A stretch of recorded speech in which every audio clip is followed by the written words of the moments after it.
Hello, Uncle Kerry and chat. Look at this from Vail, Colorado. My last night here. I head back to Phoenix tomorrow. So I just thought I'd show you that just started snowing here about a half hour ago. Isn't that pretty? Wow. Look at that. Amazing. Well, back down to Phoenix tomorrow I go. Bye.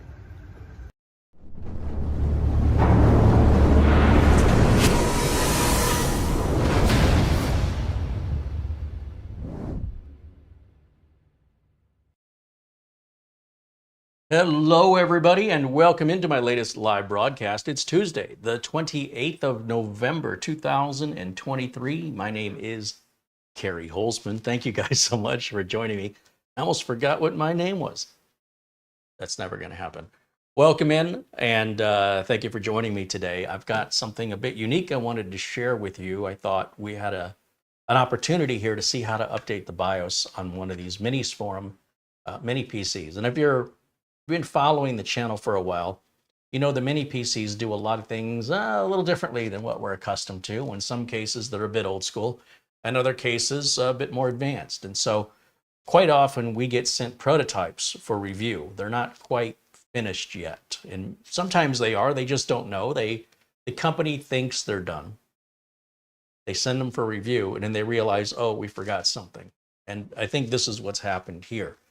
There doesn't appear to be any way to turn the LED on and off, and another video from the manufacturer does show somebody controlling the LED in the BIOS. And the section in the BIOS that they're in, we don't have. So I emailed the marketing company and I said, we don't have this option. And they said, no problem, here's the BIOS. No instructions, which is fine, I don't need them. I wouldn't read them anyway.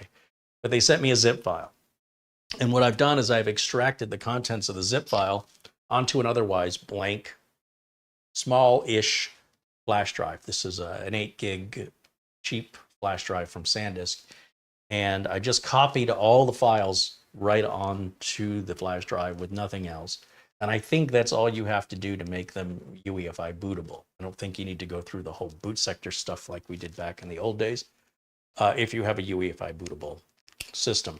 So I believe that's how this works. We're going to find out live together. There's no rehearsal here. Everything is live, unscripted, obviously unrehearsed. I only have one of these. So I wish I had two and I could do it off camera, go through the process, know what to expect, and then come on and teach it to you. But we'll learn it together. We'll go on the discovery together. I like to keep my videos as authentic as possible, and that means figuring out things together.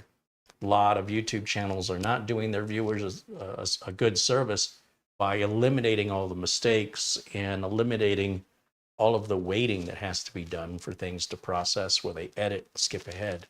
And so it can give people an unrealistic expectation of what that process can be like. Then when people go to have that experience on their own, only then do they realize they were given a disservice by that YouTube channel by sort of glossing over the grittiness of the process. And so I like to keep the grittiness in my videos. Some people don't have the patience for it, and I'm okay with that. Most videos are made for people who don't have the patience for it.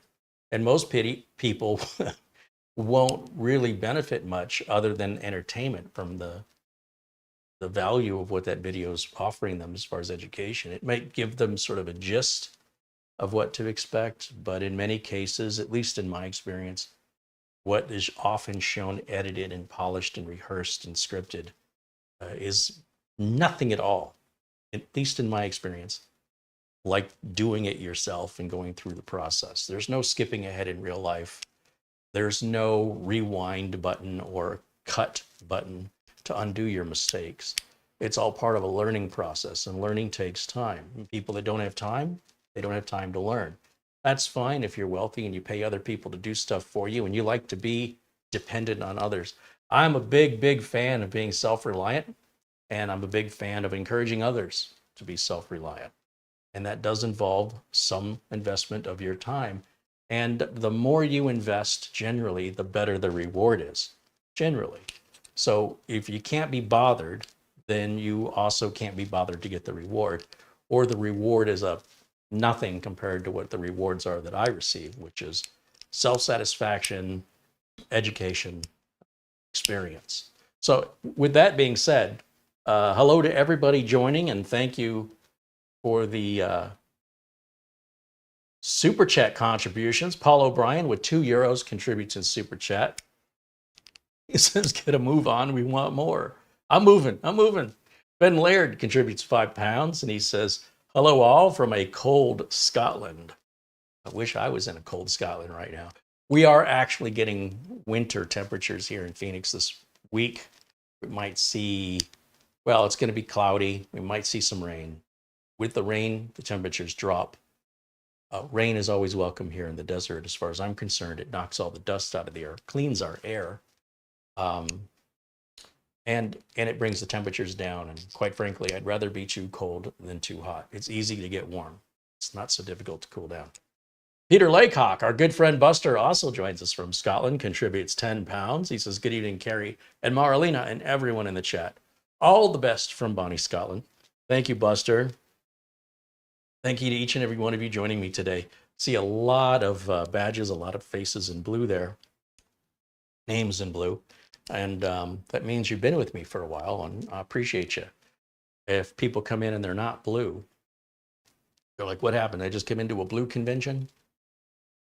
What you've discovered is what all the people in blue discovered years ago, and hopefully you'll see the value in it, want to stick around, and over time, through just exhibiting and being supportive and kind to others, you'll be turned blue. That's all it really takes. And we're always happy to add more like-minded individuals to our amazing community here on the internet, where there's no bullying allowed. There's no insulting. We're not dealing with that here. That's pretty much everywhere on the internet. This is a safe space, regardless of your age, gender, religion, race. It doesn't matter. Just don't be a jerk, and you're welcome to be here. Now, I got something in the mail I wanted to mention. Some of you who've been watching the channel for a while know that I have a modest little coin collection. I collect currencies from around the world, some of which aren't even used anymore, like the French franc. I just think it's kind of cool. And when my father would travel to other countries, he would bring me back currency because he'd ask me if I'd want a t-shirt or something. T-shirts wear out, you know, give me something I can have tangible. I can stick it in a drawer somewhere and look back from time to time and remember where that came from or what have you. And this was sent, I guess, back in October, but I only recently was over at Studio A to get the mail, so the mail had been stacking up over there. And this comes from Mike Gregory, and Mike says, this is for your service to us campers who watch your videos but don't participate. Much thanks, and continue making videos. Also, I am a United States Navy DOCS veteran. Thank you again for your service to the computer community. Your faithful watcher, Michael Gregory. And check out what Michael sent. This is a 2011 Medal of Honor commemorative coin from the United States Mint. These are usually like 99-point-something% pure silver. It's typically an ounce of silver, which is, I don't know, they're worth about $17 or something. But I'm not interested in the value of it. I'm interested in just the collection of it. And it's cool that this honors the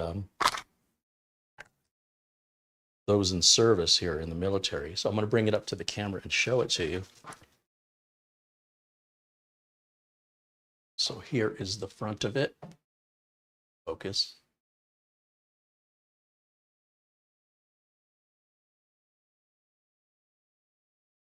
And here is the back of it. Let's go this way. I keep wanting to go to that edge. Suppose it's supposed to go. I have it upside down. There we go. That's almost right. This way. I'll never get used to everything being backwards in the camera, as you can tell. Anyway, it's really neat. It's a very thoughtful gift. And this will go with my collection of other coins. I have a lot of silver dollars, and I have, as I mentioned, currencies from around the world. And again, it's not an investment for me. It's just I don't know, just something kind of fun and neat. And that was really cool. So thank you for that. Also, congrats to our veteran giveaway PC recipients. We sent 3 of those out. I think there's 1 more to ship. And I've got a couple of, I think they're HP EliteDesk 800 G2s that still have the DisplayPort module. And I'm curious if I can acquire an HDMI module and swap it out. So whether or not we get to that today or this week, it might be fun to go on that journey together. I'm not quite sure if they make them for that model or not. Otherwise, if you have HDMI, you'll need to get a DisplayPort to HDMI adapter. I usually get these little cables off Amazon for about 10 bucks. Plugs into an HDMI port on one end, and then you just use your regular HDMI cable you have now from your monitor, plug it right into here. And then you're good to go. It's really easy. It carries over the audio and everything. There's no degradation of audio signal or capability of the HDMI port by going through the DisplayPort adapter. It's transparent, it's easy, it's inexpensive. Ideally, if I can get the port, I'd rather do that. But I seem to recall looking for it. It didn't exist for that model of HP. But I think I need to look with fresh eyes. Let's see. Oh, I want to shout out a thank you to our good friend Frankie B, who gave a very generous Amazon gift card on Friday's show. And I didn't get the shout out in time. So thank you to our good friend Frankie B for his continued support and generosity. Also to our good friend Buster, who contributed earlier, for his continued generosity and support, so we can continue to stay free of corporate control. I saw a video the other day, which I thought was pretty good, on a channel called Lon TV, Lon TV, and he was discussing the problem with paid reviews. It can't be a review if it's paid. That's a commercial. I agree with him 100%. If you're going to do a review, you've got to have full disclosure if you're getting paid for it, or even if the product was sent for free, like Minisforum sends me the product for free. But beyond that, I can say what I want. I can air the video when I want. I don't have to give them the video. I don't have to get their permission to air the video. Sometimes companies will reach out to YouTube content creators and they'll say, hey, would you like to review our product? And say, sure. And they say, okay, well, here are the guidelines you have to follow. Right there, as soon as they mention any rules, it's no longer a review. Now you're making a paid advertisement. They like to play with the words. If you want to learn more about this process and see some of the actual requirements that were sent from real companies to real content creators asking for reviews, I think you'll be shocked. LON TV is the name of the channel, and just search the videos for, I think it's about reviews, something in the title about reviews. And it can be very eye-opening if you're not a creator and you don't understand, don't fully grasp what's happening behind the scenes and how some of these content creators are able to afford some of this content. You might be shocked to learn that the content creators, in many cases, have no control over the content. They're told what to make, how to make it, when to publish it, or they don't get paid. So with your contributions, with your support, with your memberships, I don't have to go down that road. In fact, I think I would rather not make videos than go down that road, quite frankly. If there was a product I really liked, and there are products I really like, I could see doing a piece on it which is very positive, because it would be, because I like it, and getting paid. Nothing wrong with that. But certainly getting paid does sort of question the integrity of the reviewer, right? You can't be really sure if, did he really mean what he said, or did he only say that because there was money involved? So in much the same way, when I get a product for free, I'm not that upset if it doesn't live up to my expectations. I can assure you, if I paid with channel money for something and it didn't live up to the advertising the claim that the manufacturer was making, I would be pissed off. I would feel like, how dare you try and rip me off, and I would send it back and get a refund. Clearly, by getting the product for free, I'm not as upset if the product doesn't live up to my expectations or it falls short in some ways. It's easy to forgive those things. So it does, in a way, affect the review. The only thing I can really tell you to reassure you is that the companies that I'm reviewing in general, I'm a big fan of. I'm a fan of B-Link and Minisforum. I'm a fan of what I've seen from Paladin and what I've seen from Geekom. There's plenty of companies I really like, and then there's a few I don't really know, so we'll take their product and we can evaluate them together. And there's a few I warn you against. So even getting the product for free, if the product is bad, I will still warn you against it, and I will still be upset that they tried to pull a fast one, like those mini PCs that say they've got Windows 11 on them, and they do, but they don't actually have a TPM. So they circumvented all the Microsoft security policies. It's deceptive. So did they lie by saying it had Windows 11? It came with Windows 11. They didn't lie, but it should never have been able to have Windows 11, except that they circumvented all the protection that prevents Windows 11 from put onto computers that aren't compatible. They weren't disclosing that on the at least on this page. It was a Newegg page that detailed the specifications. So if you're buying a really inexpensive computer, you should verify that the CPU it has is Windows 11 compatible. At the very least, do that. Because if that CPU is several years old, and how would you know, right? If you're not into this stuff like some of us are, it may be that the computer is super inexpensive because it's old inventory and they want to get rid of it before it's completely worthless. And it may have originally had Windows 10 on it, but nobody, when I say nobody, I mean the product won't move as well. It gets the consumer that's shopping online, going through the web pages, in general will see Windows 10 being old, Windows 11 being new. So by forcing Windows 11 on an older machine, they can trick the consumer into buying something they think is a good deal, when in fact they're just trying to offload their old inventory and make you think you're getting a deal at it. When companies do that, even if they send us the product for free, I call them out on it. I don't give them a break because the product is free, and I warn you not to buy it. And I certainly question the ethics of any product that company makes.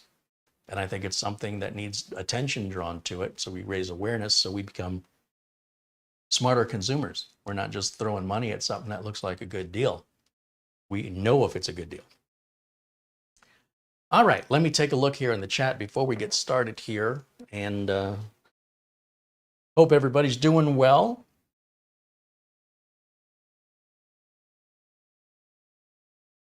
Josh Preston says, thank you to all the U.S. veterans for your service. Yes, absolutely. Planet Cryos with a $5 super chat says he can't stay. He just dropped in to say, I'm here with you in spirit for this stream. Right on. Well, thank you, Planet Cryos. And be sure and check out Planet Cryos' videos over on his channel. He makes excellent videos that look very expensive to make, at least the parts he's using. Be sure and check him out. Give him a like. Throw him a subscribe. He's a member of our community, and he's a great guy. Peter Laycock says it just started to snow in Edinburgh. Oh, I bet that's beautiful. You need to take a picture of that, Buster, and send it to me. I'd love to see it.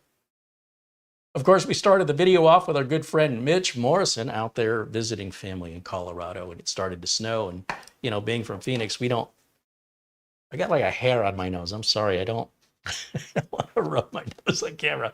It's itchy. All right. Let me just mention that elephant in the room and get it out of the way. Hopefully I just took care of it.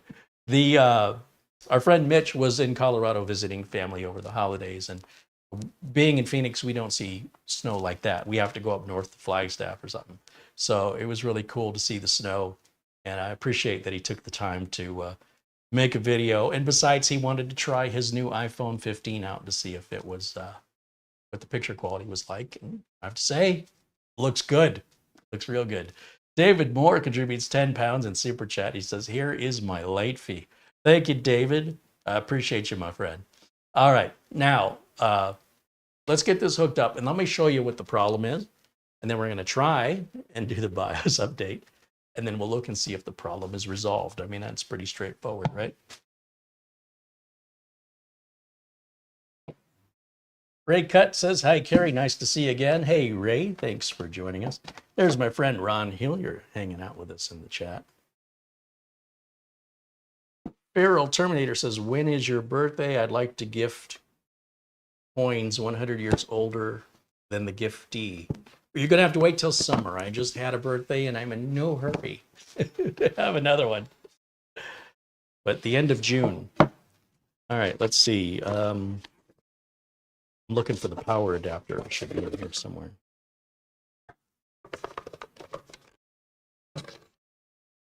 You'll know when it's my birthday because we usually do something, some kind of special build or I don't know. I try and, you know, I'm not somebody who likes to be around a lot of people in real life. I can tolerate it for a certain amount of time and then I just feel boxed in and uncomfortable and sort of a wallflower and just want to sneak out. So being able to do stuff like this online and have friends join me from all over the world, virtual friends from all over the world is a way better birthday party for somebody like me, where there's no awkward silences or pressure from anybody to interact. I'll never forget being in junior high and there was a dance and all the boys were against the wall on one side and all the girls were against the wall on the other side. And everybody was afraid to ask anybody to dance. They were afraid of rejection. They were afraid that they weren't good enough. You know, that's typical and to be expected. And chaperones didn't really help much by saying, you must go ask a girl today. You must. It's like saying you must go and get yourself rejected.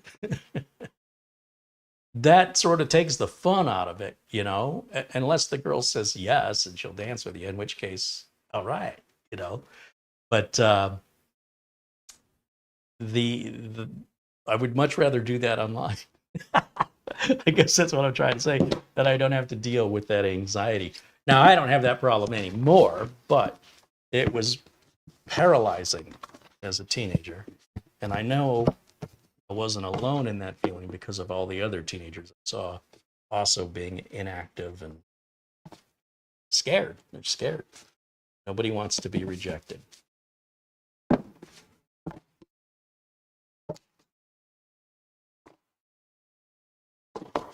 So what I like about our community here is nobody is rejected. Everybody is welcome unless you're a jerk.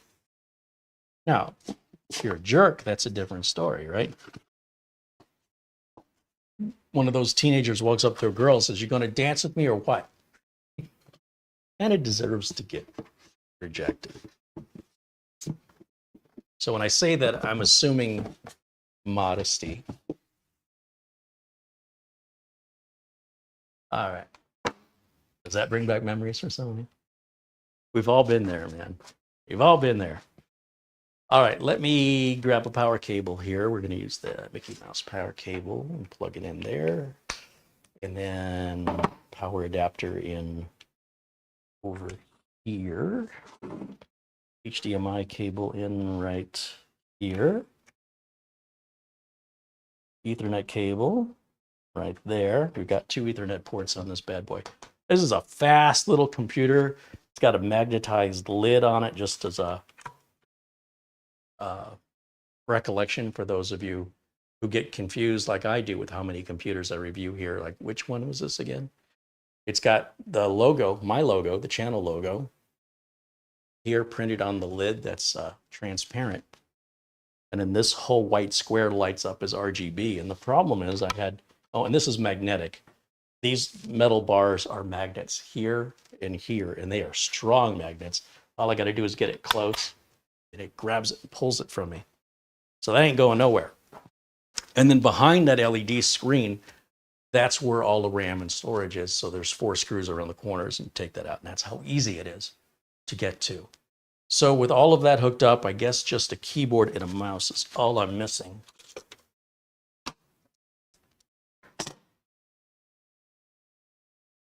I will add a little dongle here. And then I'm going to, we'll go to the HDMI input, and I'll put this camera in a corner here, like so. And then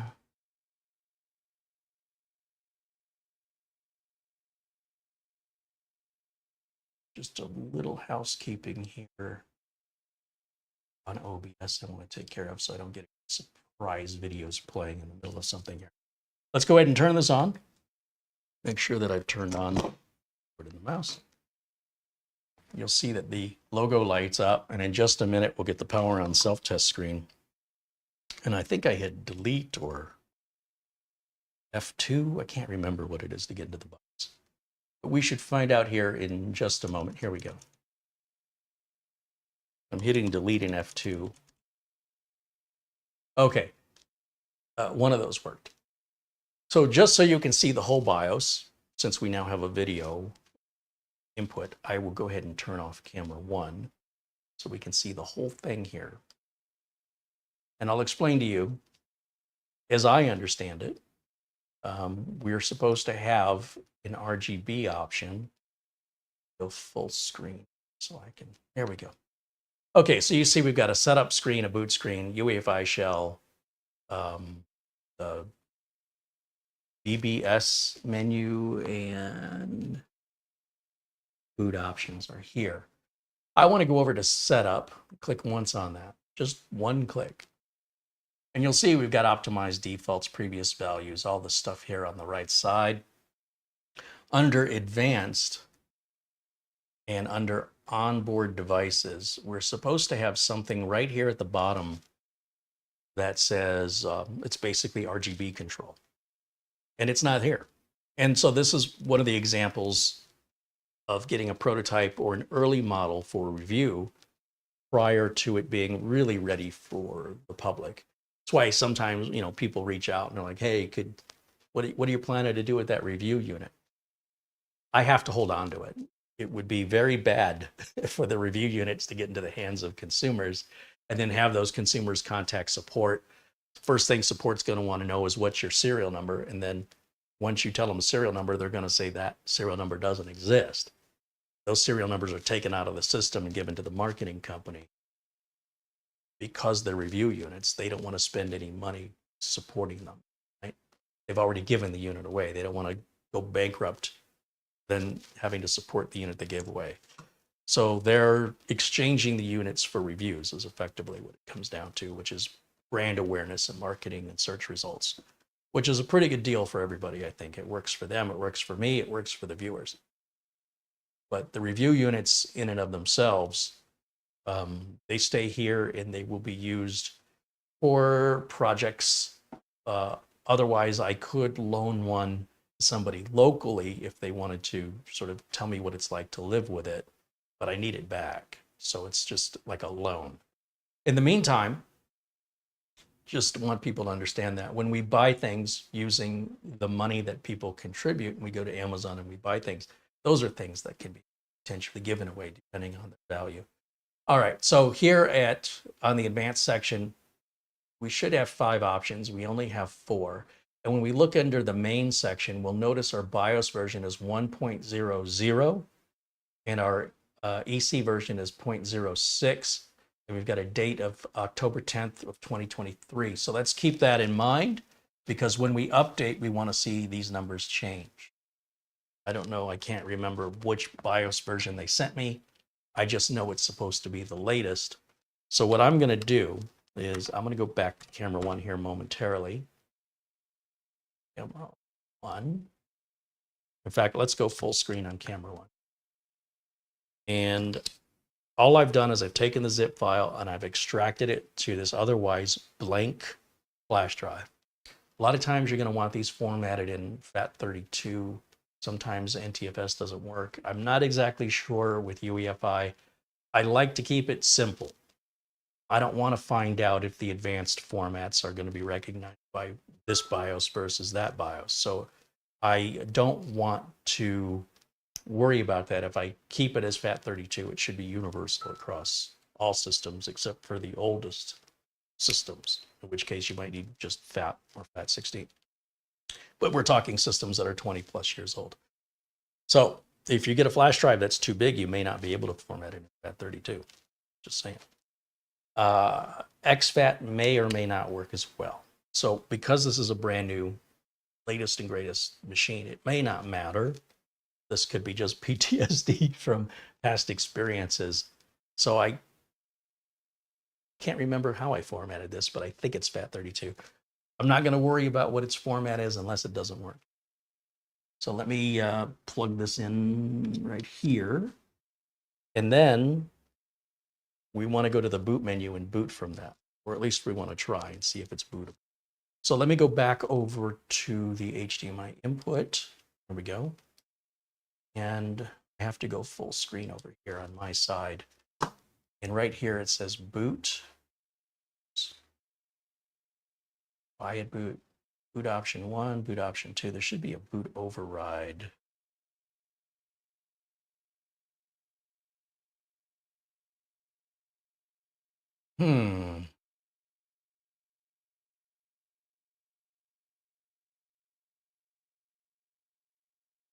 So if I hit escape, but without saving us. Oh, that takes us back to boot. All right, so under boot, you can barely read that. Boot options doesn't offer us anything other than, let's hit escape. Okay, we're back to, let's just try boot. Well, I guess boot is just essentially reset. Ah, well, that's good to know. And we're going to find out why this thing isn't bootable.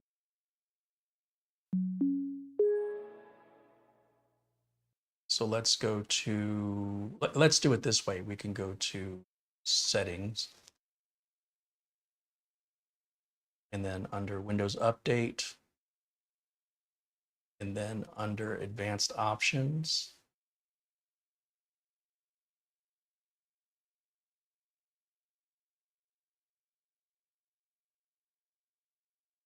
Recovery.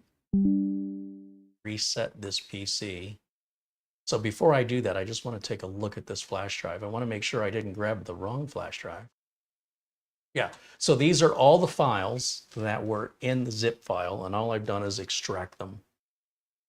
But what format did I put this drive in? It's whatever the default is from SanDisk, I'm sure. FAT32, which is what I thought it would be. Okay, so all that looks good. I think this should be bootable. So if we do advanced startup, restart now.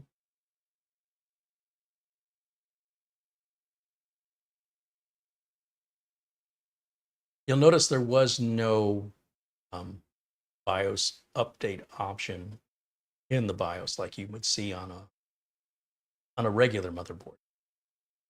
And you often won't find those on laptop BIOSes either. These little mini PCs have more in common with laptops than they do with desktops.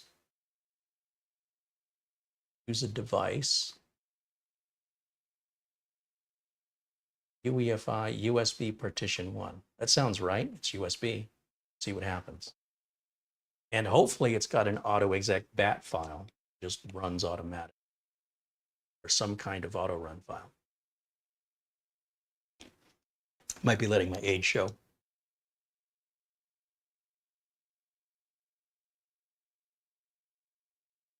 No, that did not work. Take one more look at it.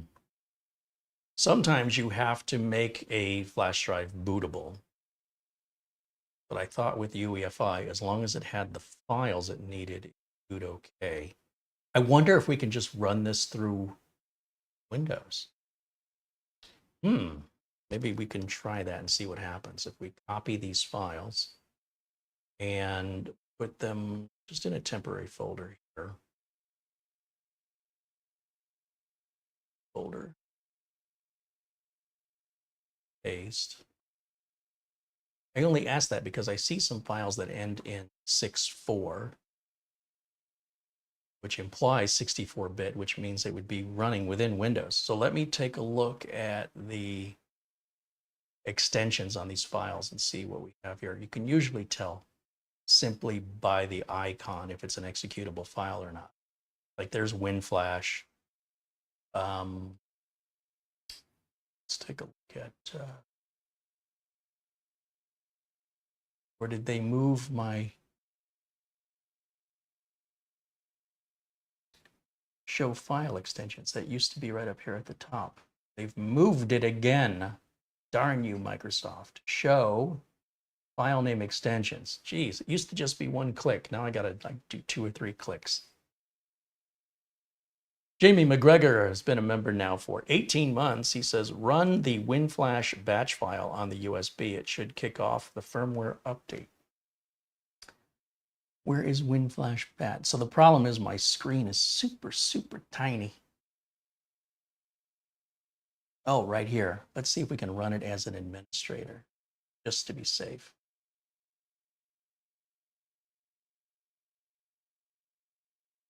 Right click, show more option, run as administrator. I'm so glad they made me have to double click instead of single click. That does appear to be doing the trick. Thank you, Jamie McGregor. Jamie just sent me his latest investment of a $500 Earjing motherboard. Don't know what he seems very happy with them though. And I will live vicariously through his experiences. I wouldn't spend that kind of money for those Earjing boards. They're just made with everybody else's trash.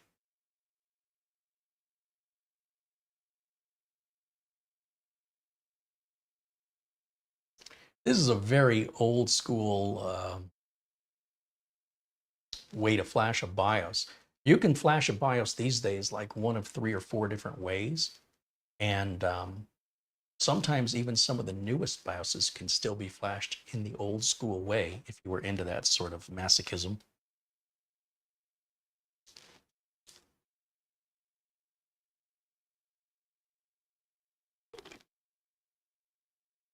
So we'll sit here and see how long this takes. This is all being done in real time.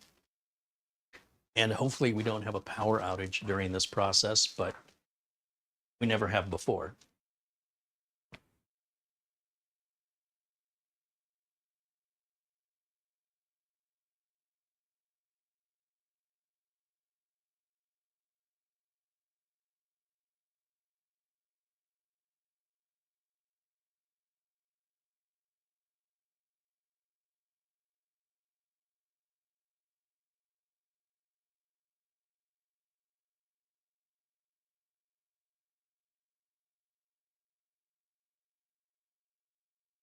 Greg M says ThinkPads start flashing the BIOS within Windows and then reboot to DOS.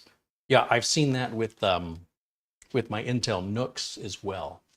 But what's nice about them is they'll get the BIOS update automatically through the Intel driver update assistant, which is very, very cool. Jerry McFarland says, what would you do if the power did go out during a BIOS flash? I would fix it.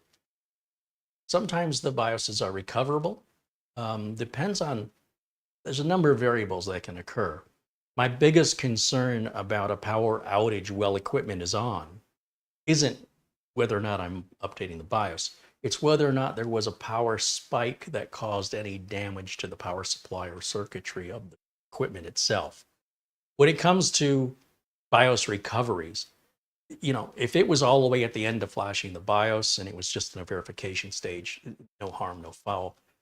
Other times, if it was just starting, it may not have, you know, in some BIOSes, they erase the previous BIOS first. But there are usually recovery techniques, but essentially, I would reach out to the company, you know, aside from just doing the basic steps. I would reach out, in this case, to Minisforum, and I would explain the scenario, and I would ask them to advise me on how to proceed. And that's how I would recommend you work with any type of scenario with any equipment that's under warranty. You should not have to pay somebody to fix it, nor should you have to figure out how to fix it when you're under warranty.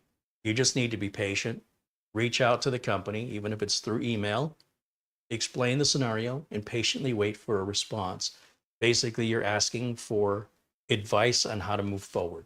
And they'll tell you exactly if you need to send it back and what the process is, or if there's a key combination you can press to try BIOS recovery, which there is on many like HP and Dell laptops, for example. There may be that such thing here on this mini PC. Now, I will say that if I was somebody that dealt with a lot of power outages on a regular basis, I would do this with a uninterruptible power supply plugged in, a UPS.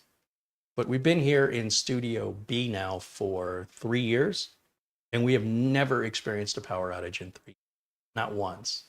So it's not as though we live in an area where that's common. The odds of a power outage happening while I'm doing a BIOS update, you got to think about how unlikely that is, because I don't do BIOS updates that often.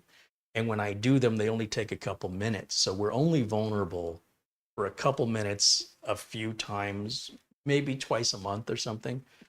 And again, if I was concerned or paranoid without justification, in other words, if I just had my mind fixated with the anxiety of a potential power loss without any history or precedent, then I would just waste my money on a UPS if it made me psychologically feel better. But I go off of the information that each scenario presents, and then I adjust my actions accordingly, because I'm not a robot and I can experience, judgment, and I can make that assertion. So either way, it'll be fine. So right now we're doing our first reboot. That's why it says no signal. Now, don't freak out or panic if it doesn't come right up. It may take a minute or two while it continues the process. Not only does it have the new BIOS to verify, but then it has to retrain the RAM and CPU. So now it looks like it's restarting a second time, still normal. This could happen 3-4 times. Leave it alone, hands off. This whole process is a hands-off process, and it should boot us right back into Windows. Now, we're not going to see any difference in Windows. This BIOS update, as far as I know, didn't do anything that we can tell from within Windows. The BIOS update should be adding the RGB control in the BIOS. So now let's go ahead and go back to settings and over to Windows Update, over to advanced options and recovery, and then over to advanced startup. Restart now. And one of the options we can have is to go directly into the UEFI BIOS without having to worry about pressing the right key at the right time. So even though I've already pressed the right key at the right time and I've proven to you I can do it, it's still always a little bit of a gamble. Is it going to work this time? If I do it this way, it always takes me into the BIOS, and it takes that stress out of, having to pay close attention, push the button at the right time, make sure it's the right button. If it's a system I've worked with day in and day out, I'm going to be very familiar with it. But I've only had the system on the bench once before, so I don't know it very well. So right here under Troubleshoot, Advanced Options, UEFI Firmware Settings, and Restart. So when it restarts, it's going to automatically take us back into the BIOS. Now, if you recall what the BIOS version was and what that screen looked like that I had taken you to before, you'll see that the BIOS is now version 1.03. And if we scroll down, we can choose English as our language right here. It has changed the BIOS back to defaults. If you recall, the very first time that I turned this machine on, it was defaulting into the what appears to be Chinese language. Again, I don't know if it's Mandarin or Cantonese or what it is, but I know I can't read it. So we changed that right down here. And it can be difficult, how did you know to do that, Carrie? Well, it's going to be on the main screen. Your language options will always be on the main screen, and there will always be sort of a drop-down box or selector. And since that's the only one we have on this whole main screen, it's not rocket science to figure out which one it was, regardless of what language it was written in originally. Now, if I go back over to advanced, was it advanced? Yes, an onboard settings, right? Look here. Remember before we had 5 options. Now we have RGB LED, enable or disable. That's what I was missing. And this is what I saw on the Minisforum. Minisforum's got a YouTube channel. And unfortunately, they don't apparently have a capture card. So they just film the screen with a camera. And it doesn't look very good. It's difficult to read. It's a bit on an angle. There's some glare. There's some flicker. So you guys get to see it nice and clear, and maybe Minisforum will want to take this video and either air it as is or edit it to how they want it to be. They can even put their own voiceover on it if they want to. They've been very kind to me, so I'm very happy to share my content with them on their YouTube channel. Now, the RGB LED option is just an on and off. We can't really control the color. It's either going to, and I think there should be a software update. Would expect one where you can pick the color you want and choose what color pattern you want to have. It may even be built into Windows 11. Now that I'm thinking about it, I think there's some built-in RGB controls, which I haven't tried, but I really wanted this. So I'm glad to see we've got that. And once again, we are now version 1.03 with the EC version of 0.07 with a build date that's a month later, right? The other one was October 10th. This is November 10th. And the EC version is just 0.1. There wasn't a big update there. BIOS version is significant, gone up essentially 3 versions. We went from 0 to 1 to 2 to 3. And traditionally with BIOSes, you always get the latest one. You don't do the intermediary BIOSes. Now, unless it says otherwise, right? Unless you're instructed otherwise. It's not normal. Let me go back to camera 1 again. Here we are. And let's see what you guys have to say about this process. And thank you again to Jamie McGregor for the tip. Appreciate you, my friend. John Williams says, good afternoon to you and everyone in the chat room. It's a very cold 23 degrees Fahrenheit here. Where's John? Is he in Wisconsin?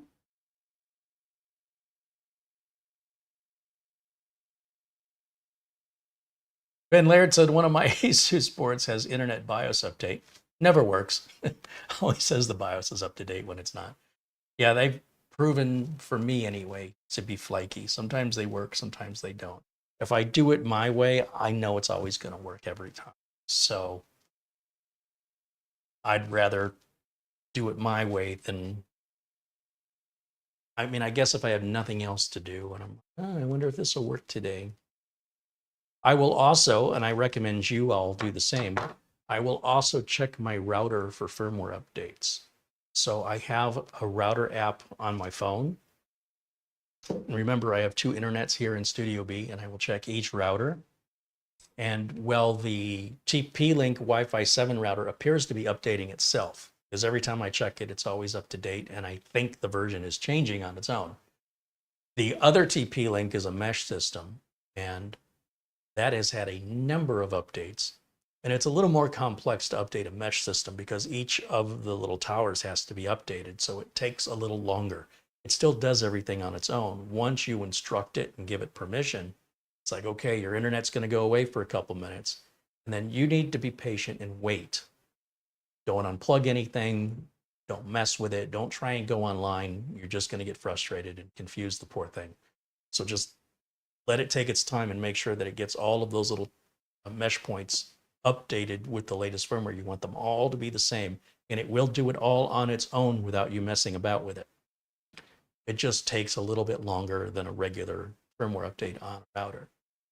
But I would check my router for a firmware update, regardless of who makes it and regardless of the last time I checked.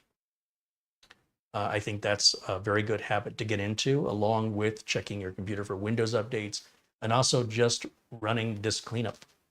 You can free up a lot of space on your computer. Everybody watching, I've shown this before. It's completely safe. You could do this on a brand new computer that you just brought home from the store, and chances are it's got a ton of junk files the manufacturer never cleans up. You can get your computer back from a repair facility, and chances are they don't clean up their messes either. I'm not sure why. I think it's ignorance. I think they just don't know. But if you're ever looking to do a little maintenance on your computer and try and free up a little space and, you know, hopefully get the thing a little faster, especially if you're running a solid state drive, free space can make a difference in your performance. If we go back over to this computer here, back here, and what do they say in the chat? Someone wanted me to set up the optimized defaults. That couldn't hurt. Optimize defaults, good idea. Anytime you update a motherboard BIOS, you never know what's getting reset. So we'll go ahead and save and exit. Save and exit here. That'll save the changes. And when we go back into Windows, I'll show you this little tip to clean things up, and it's safe. You're not going to hurt anything. Also, because this is live and filmed in real time, you're going to get the actual boot time, the UM780 XTX machine, which is it's really fast. It's really quiet. I'm very impressed with the machine, and putting my logo on it certainly wins me over for sure. All right, let me just say continue to get rid of this, skip, back, skip.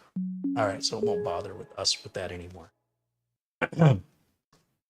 So I've left the RGB on, by the way. We haven't tested that, but I'm sure if I flip it to disable, the RGB will go off. I'm sure it will. And again, if you want me to test it, I will. But what I wanted to show you first was, if you go down to your search menu, and this is true for Windows 10 or Windows 11, type in storage, S-T-O-R-A. You really don't need to go any further than that. If you want to continue typing, feel free. But what comes up is a suggestion, which assumes you're going to finish typing storage settings, which is what I would have you do. Click on that one time. You're going to bring up Storage Sense. And right here where you're going to see the toggle on off, make sure you turn it on if it's not already. Click once on it, even if you've already got it configured. Now, I usually set this to run every month. The default is to only run when you run into low disk space, but I think you've waited too long, in my opinion, if you're waiting until there's a problem. So I want to avoid the problem. So I run it once a month. You can disable to delete files in the recycle bin. You can change this. I think it's been in the recycle bin 30 days and it hasn't already been removed. Let's go ahead and remove it. And then you can also delete files that you've downloaded in your downloads folder if they've been there for a certain period of time that you specify. This one, I say never. And even if all of this is already set this way, then all you have to do is click Run Storage Sense Now. And that forces that cleanup. So even though it may be running on the first or whenever you have it running, I like to know exactly the last time I ran it. And so that you can see how fast that was. But here's the thing, it's not that thorough. So once I've done running Storage Sense on Windows 10 or Windows 11, I come down to the search box one more time and I type in disk, D-I-S-K, and then cleanup, which I don't have to finish typing because it already makes that suggestion. A single click is all it takes. And then click on this button that says cleanup system files. And then it's going to present you with a number of checkboxes. And I go through every checkbox and select it. Now, I've already been in here and done this. Otherwise, there would be some boxes unchecked. The fact that all the boxes are checked is evidence that I've been in here. Carrie was here. And you can see it's not going to free up much space because I just did this recently. Some of you watching will free up literally gigs of hard drive space that is nothing but junk files that will cause no harm to your computer. It won't cause any programs to stop running. You won't lose any data. It's completely as safe can be. And all you have to do is click OK, click delete files, And this could take a while, depending on if you've ever done it before, depending on whether or not you've got a mechanical drive or a solid state drive, how full it is, and how many files it's deleting. So this could take 30 seconds. This could take 20 minutes. When the box disappears, you don't get an okay or any sort of confirmation. It just disappears. There's one final step, and that is to restart the computer. And sometimes when you restart the computer, there are files it could not delete while Windows was running, and it'll say installing updates. That's sort of a generic term that it's running a process while the Windows restart takes place. And I see that quite often after a Windows disk cleanup that I've just run. So if you see updates are underway or that sort of thing, don't freak out. That's just the rest of the disk cleanup finishing what it started. And then when we come back up to the desktop now, I am confident I have freed up a bunch of space safely. I'm not going into the registry. I'm not using any third-party utilities. It's not costing me any money. I'm not dealing with any adware or shareware. This is all built into Windows. Now, if you want to take that a step further, you can bring up a free application from Microsoft called PC Manager. So if I just go up here and type in Microsoft PC Manager, this is really clever. Microsoft says it's a beta, but there's not a whole lot to it. It's effectively one interface that connects all of the system utilities together that are what I would consider preventive maintenance utilities. Not all utilities, because that would be ridiculous. So if I scroll down here, let's see, I'm looking for an official Microsoft link, pcmanager.microsoft.com. That's real. We'll click on that. And then I'm going to go to download. I suppose I could have clicked on this download. Either way, you're going to get the same thing. And it's a pretty small application. I don't know why it hasn't started.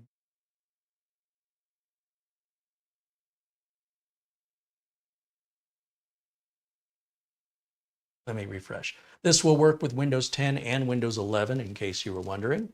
Everything I'm telling you about right now is sort of a universal process I go through when I'm working on client computers. It's not good. Oh, it looks like we've lost our internet connection right down here. I got the globe. Let me reseat my Ethernet cable. And I suppose I can unplug this flash drive and I can erase it because we'll never need that BIOS ever again now that we've updated the BIOS. There we go. Now we're back online. So I don't trust this. I'm going to go here. Click download. That's better.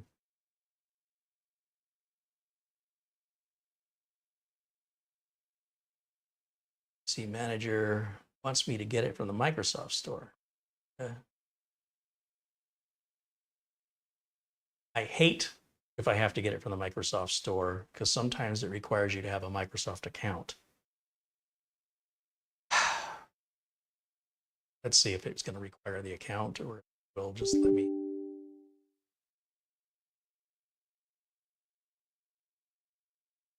I think it's letting me have it. You see, it's a pretty small download. It looks like I did not need to log in. It's already installing it. We just hit open. Now, I'm going to just close everything here except for the Microsoft PC Manager so I don't confuse you with a screen full of information. This is all we need to focus on. Start automatically when I sign into Windows. Yes, I want this to run automatically. I click Start. Use the handy toolbox to access useful Windows tools like Screenshot and more. Not now. If I want to boost the system, I just hit Boost and watch these numbers for free RAM and storage free up very quickly. I can go over to Settings, which is down here. Smart Boost. Have this automatically Smart Boost anytime my system resources are getting clogged up. Just turn that on. And I will also get any updates to the utility as they're available. So this looks like a newer version at 3.3. I've been running 3.1, I think, on my other system. But you can automatically grab new versions if you want to. They still consider this a beta. And there are a number of fun little utilities that are, again, they're all part of Windows. They've always been there, but you may not be aware of them, or they're so spread out and disassociated with one another that you may do one and not the other. So this brings them all together in one interface. So this is everything to do with your antivirus, your Windows update, default browser settings, et cetera, et cetera. Now, normally I wouldn't even go into this section myself. Over here, we've got deep cleanup. So we can run that and it'll scan in much the way that we did the storage sense and we did the disk cleanup. There's even more temp files. And again, we can hit proceed and it just clears those out. Now you've got startup apps, process management, et cetera, et cetera. This is the toolbox here. And again, these are just Windows system utilities. And you can turn on the toolbar if you want to leave the toolbar on. I usually just keep this, stuck on the home here. Do the health check. Just whatever it wants to do is fine. It's not going to cause any harm. It shouldn't. You should always have backups just in case anyways. But these sections right here on the main screen, these 4 squares are the ones that should have your attention. If you want to look at your startup and what your processes are, and then your health check and deep cleanup are there. You don't really need to go into any of these other things unless you're looking to explore. When I close this, it'll stay down in the system tray down here. Let's also check and see if we have the latest version of AMD Adrenalin, which I think I installed. Let's check for updates. Sure that it comes back up to date. Let me right click, go to taskbar settings. I don't want that AMD Adrenalin icon hidden from me. So I want to make sure to turn that one on. I'll turn on the Microsoft PC Manager icon. Windows Update Status, I want that on. VLC, I don't need that on. Safely remove hardware, I do want that on. Microsoft Teams, I don't even use Microsoft Teams. So that's pretty much what I want to see personally. I don't like any of my icons hidden, and I don't like to have to click to expose the hidden icons, then click on the icon to eject the USB flash drive. It's just, Windows 11 has added a ton more clicks. It's 1 click extra here, 1 click extra there. It drives me crazy because it's inefficient, unnecessary, and I don't recall anybody asking for that. Now, let me go back over to camera 1. Everything I've shown you is 100% safe, 100% compatible with Windows 10 and Windows 11, and it's 100% free. If anybody's got any questions or comments, this is the time of the show where it's your turn. And if we don't have anybody with anything to say, then I guess we'll wrap it up early today. So let me take a quick look and see what I've been missing here. Thank you. Oh, that's Jamie McGregor. Thank you again, Jamie. Chat's been pretty quiet. Ron Barnish says he's soon to be a member for 16 months in a couple days. Nice. Thank you, Ron. We're glad to have you here. And John Williams, who said it was cold, yeah, he's in Wisconsin, Madison, Wisconsin. Hey, my memory's not that bad. Kinetic Plastic says, greetings from Oklahoma, where it's sunny and 53 degrees Fahrenheit or 11 degrees Celsius here. A lovely late November day.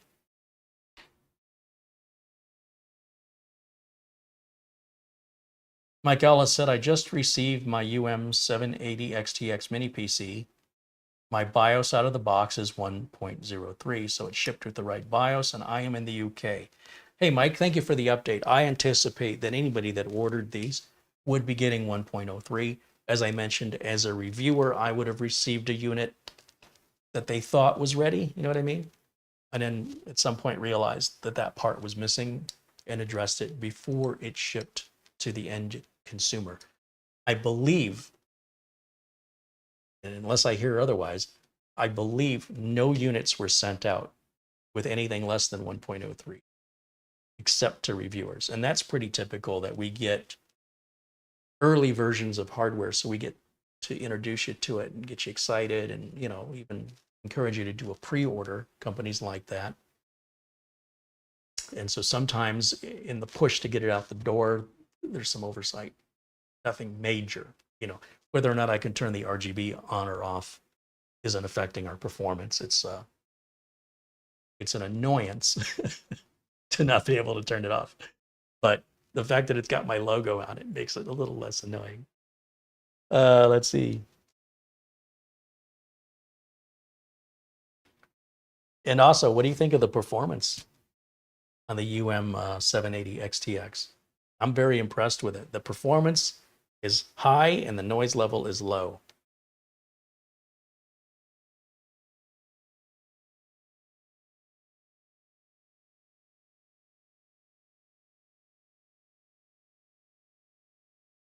Is today Patch Tuesday? So Patch Tuesday is always the second Tuesday of the month. So we're at the end of November right now. We're far from the second Tuesday. We're on like the fourth Tuesday, fourth or fifth. So when we reach into December, the first Tuesday of December is not Patch Tuesday. Second Tuesday of December will be Patch Tuesday. And all the other Tuesdays in December are not patch days.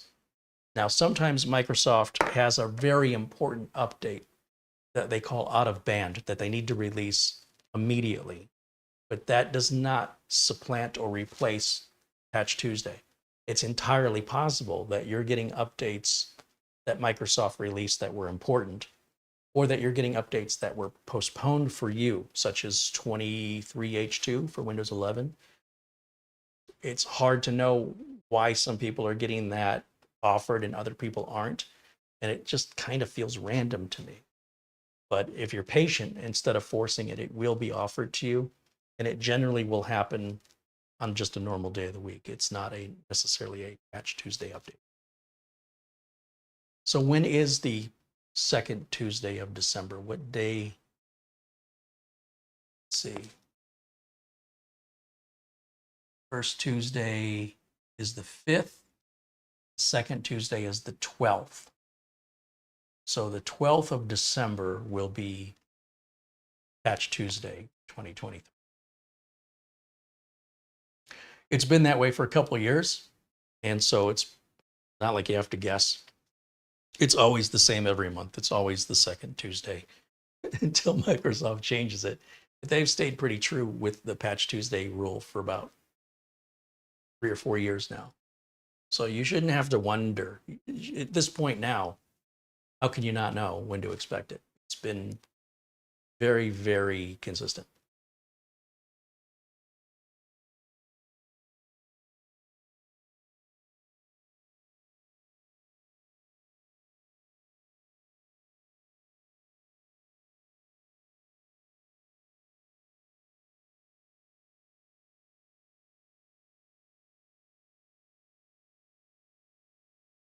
Diesel Doctor says hello in the chat. Welcome in, Diesel Doctor. Lou Greeny wants me to check my darn phone. Yes, sir. Oh, it looks like I missed a few messages. Let's see. $25 is sent in from Luke Greeny via PayPal, and he says, just a little something for the channel. Sorry, it's not more, but I bought myself a new TV. That's excused. You're excused. Our friend John Jack Wilson sent a very generous PayPal contribution, and he wants me to use this money for shipping costs for the giveaways. That is awesome. Thank you so much, Jack, and I will do that. We're going to do, I think this week we'll do another veteran giveaway and find other people in need. I would like to get some more of these out while they're still, you know, they have some legs. They're Windows 10, and Windows 10 is good until the end of 2025. And I just went through and updated 20 of them. 14, 15 of them is what I updated. And you did Windows updates, and they take about an hour a piece to update. New VLC version, et cetera, et cetera. They are good to go. And I'd like to send them out before I have to update them again. Come December 12th, it'll be time for some more updates. And I like to take care of the updates before I send them so that when the recipient receives it, they can immediately plug it in and start using it and worry about that stuff. So thank you to our good friend, John Jack Wilson, who is a veteran himself and is taking care of other veterans. So I will definitely use your contribution for sending out more veteran PCs. And you will see that the giveaway again this week. We'll do it this week. Our friend Buster sends a $200 Amazon gift card. He says, I hope you enjoy this Amazon gift card. Hello, Carrie and Marlena. The temperature in Edinburgh, 32 degrees Fahrenheit, which is 0 degrees Celsius. Your friend Buster. Well, thank you so much for your continued generosity, Buster. And yeah, I'm not sure that I'm going to say I'm jealous that I want to be in 0 degrees Celsius, but I bet it's beautiful. I bet with the snowfall, before the snow gets dirty and mushy and slushy, it's probably beautiful. Hopefully Buster will take a picture with his phone and maybe a couple, send it to us. Just step outside the front door. What's your view? I bet it's amazing. Thank you for everybody who has contributed, both in Super Chat, PayPal, Amazon gift cards, and or your memberships. These are the things that keep us independent, not getting me rich, and we're not doing anything excessive, right? But it is keeping us moving forward. I do have a couple more of those ASRock motherboards coming. I think they're such a good deal, $129 for the B760 board. I'm only able to get them at Newegg, and I will show you. Sometimes people are like, which one is he talking about? I've already done a video on these. In fact, you know what? Well, let's go over to this computer. This thing's a little easier. Let me go over to this computer here. And let me go full screen. And let's just bring up a browser. And we'll go to Newegg. I will type in ASRock. Try to type in ASRock B760, enter. Now, ASRock makes a number of B760 boards, and the one I'm talking about specifically is the B760 Pro R5 or R5D4. So this one is a B760M. That's a micro ATX board. They might look similar to the naked eye, but this board doesn't have as many slots as this board has. This board is not as long, and this board is for a micro ATX case. This is a full-size ATX board. Now, there's also the B760M, again, micro ATX board. That's what the M stands for. That's a slightly different model here that has built-in Wi-Fi. This one does not have built-in Wi-Fi, the one I'm looking at here. And then they've got the HDV M2, which is another micro ATX board. And then we've got the regular R5. So if you notice, this R5 is $149.99. It's a full-size ATX. It is not micro ATX, but that's $20 more than this one. Aren't they the same thing? This board here takes DDR5 RAM. So it's going to cost you more for the memory. And on an i5 chip, you probably won't notice any performance benefit from having DDR5 RAM. So that's one difference between them.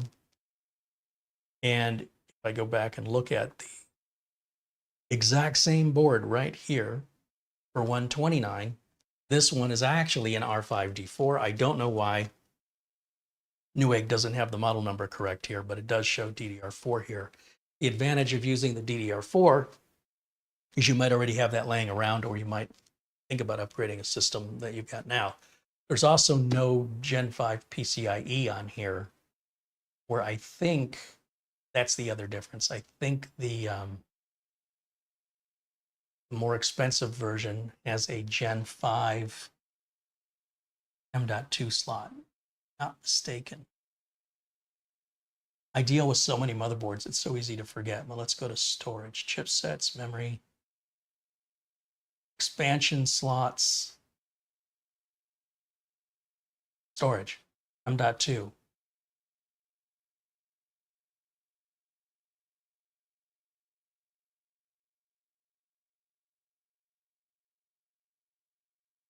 So this 32 megabits per, or gigabits per second is a half speed port. This hyper is Gen 4. And this, oh, so they both are just Gen 4. I stand corrected. If you want to do Gen 5, then you'd need to do probably a 790 chipset. So if we look at ASRock and we look and see what they have available, here's the 790 PG Lightning at $159, so $10 more. That's a full-size ATX board. And let's scroll down here under storage.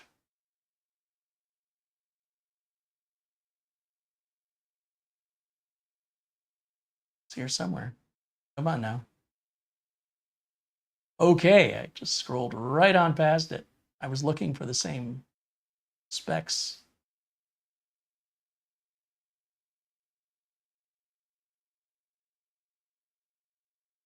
This says 3 Hyper M.2 slots that are Gen 4. That's exactly the same. These Gen 5 capable motherboards generally only give you one Gen 5 M.2, and you can almost always tell when it has it because the heatsink will be pretty big right up here by the CPU. So I'm not seeing it here on the PG Lightning. Let me just look at the specs real quick to make sure. Just want to verify. M.2. Gen 4, Gen 4. Gen 4. Gen 4. Okay, so these are all still Gen 4. I guess we're going to have to spend some more money. Let's see. Back to happen. We have 0 results that match ASRock 790. Not what you said a second ago. Okay. I don't want a micro ATX board. It's probably got to be a 790 board. Here's the Nova Wi-Fi at 279. Let's see if this one has Gen 5 on.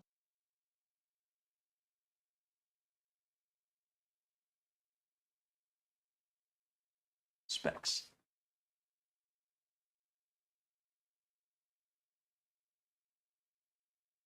Yeah, so this one has one. You see it's 128 gigabits per second. Each one doubles.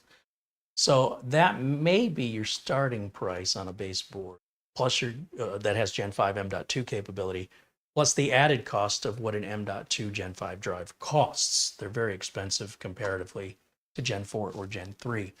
But if you want that sort of performance, you got to pay for it. So it looks like about $280. There may be a cheaper ASRock board out there that's a full-size ATX, but I'm just doing a cursory search here just to kind of show you what I look for. And I would personally be looking around the 260 price range. In fact, if we go back and we click on that, you'll notice there was 3 different motherboards listed here. There's the Nova, there's the Riptide. I think the Riptide is the one I did here on the channel. And if I recall, the reason I bought it was because it had that PCIe M.2 Gen 5, but I could be remembering this wrong. So let me just quickly look at the specs. I know I built with it. I'm just trying to remember if it had the Gen 5 NVMe or not. So under storage devices, yes, right here. All you got to do is look for that 128 gigabit per second mode. And like I say, you'll generally only get one of those. And with a board like this, you likely will get, if you're going to use that, then your video card will run it ×8 instead of ×16. So you may need to spend even more money if you want both to run at full speed. You'll need a more expensive motherboard. But that's gaming. Gaming's an expensive luxury, and I don't have any sympathy. If somebody really wants to game that badly and they want that performance, they have more time and money than me or any of my customers have. It's not the world I live in, but all the power to you. All right, let's go back over to camera 1. I think I'm done demonstrating that information. And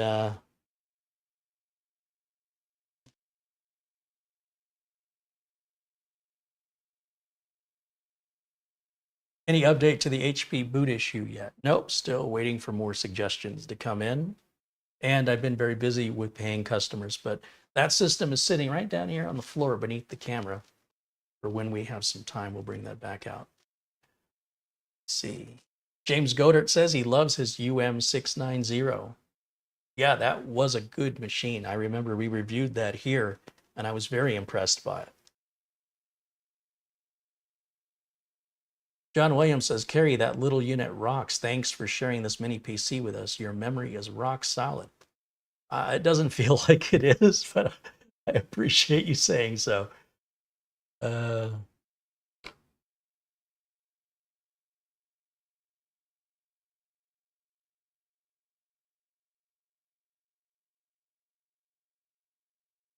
So the other day I was like, what happened to the time zone setting on Windows 11? And it turns out I have 2 different Windows 11 computers and the time zone setting is in 2 different places, which I can't quite wrap my head around. I'm not sure why, if maybe one was 23H2. It's still in front of me, I'm just not seeing it. But I was like, oh, I had to set my time zone manually because the auto time zone thing that used to be on Windows 10 isn't on Windows 11 anymore. In fact, it is still on Windows 11. They just moved it. And they didn't really move it that far. I'm just being blind. But if we go back over to, let's go back over to this machine here real quick.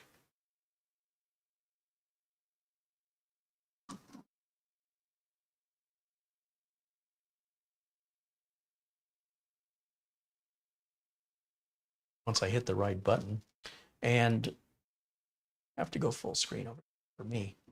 Let's close this down and right click right here on the system date and time. Click adjust date and time, 1 left mouse click. And I'm like, where's the automatic time zone, right?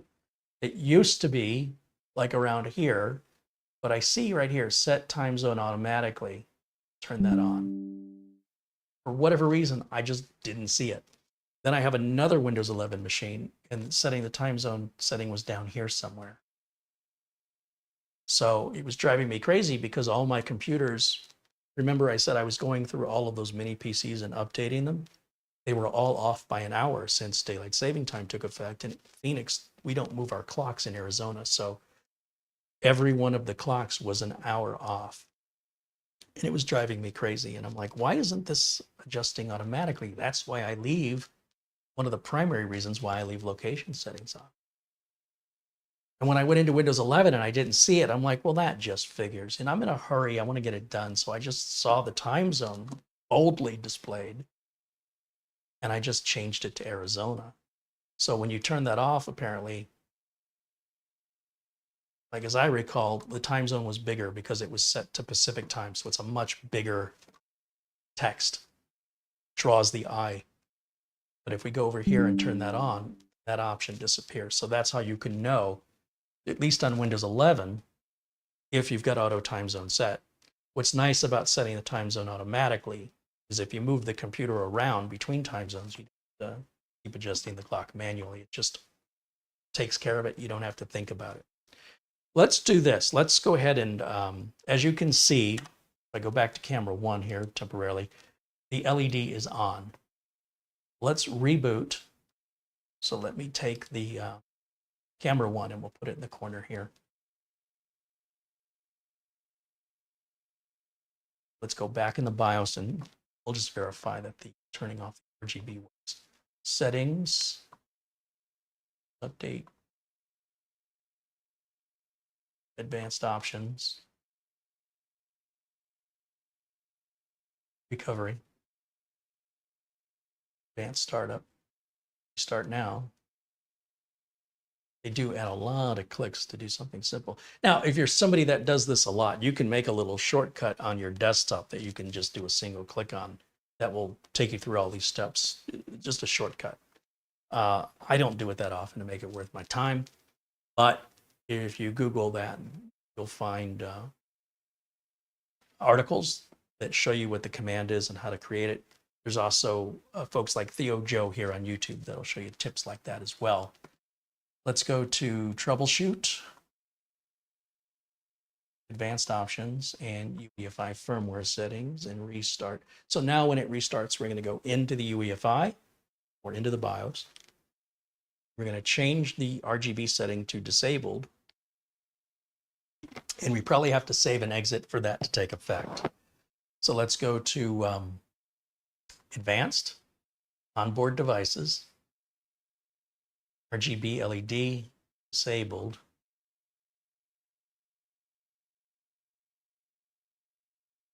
It's off right now. Is it turning off and on its own?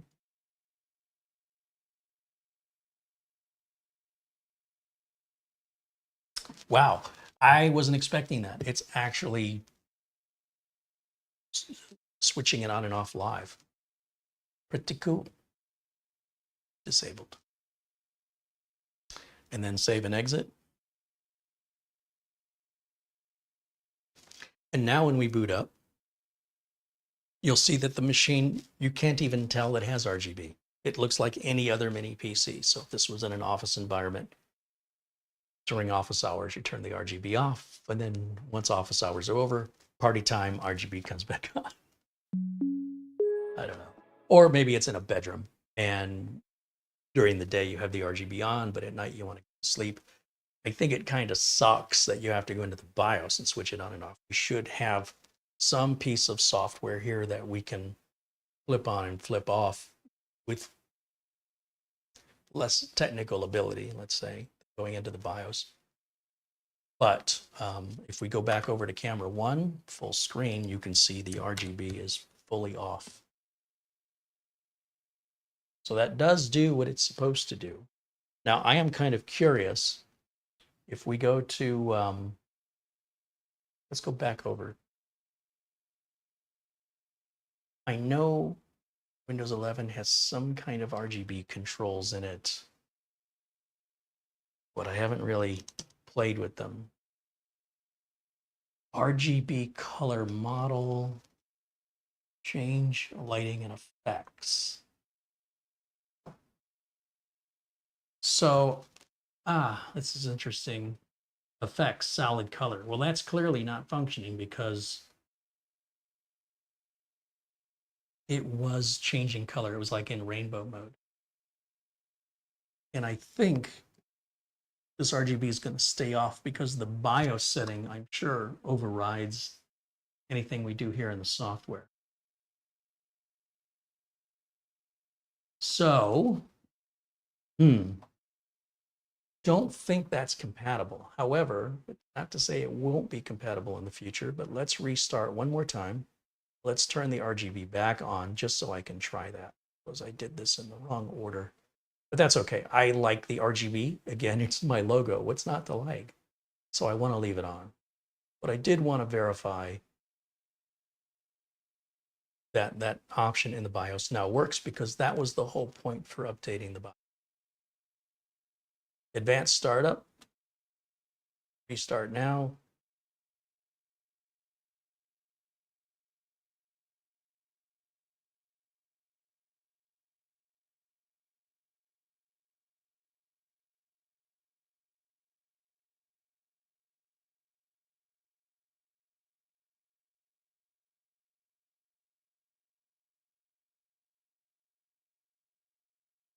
Troubleshoot. Advanced options. UEFI firmware settings. Start. Mark Gaines contributes 10 pounds. Thank you so much, Mark. Cheers, my friend. Mark joins us all the way from Northern Ireland. All right, we're going to go over here to advanced, onboard devices, RGB. Turn that on. Save and exit. And yep, RGB is back to what it was doing before with the rainbow selection of colors. And in just a minute, we'll be back up to the desktop. Let's go and turn camera 1 back on, and you can see that that's running. And then what I'll do is I'll, once again, minimize it here a bit. I need to make it big enough that you guys can see if there's any direct correlation between any changes I'm making in the RGB settings on Windows 11 and this device. I don't believe they're communicating, but let me just see what happens here. I'll just type RGB down here. That should bring, yeah, change lighting, colors, brightness. Yep. Use dynamic lighting. Yes. Compatible apps. Doesn't matter. Background light control. Brightness. I don't believe this is going to turn the brightness all the way down.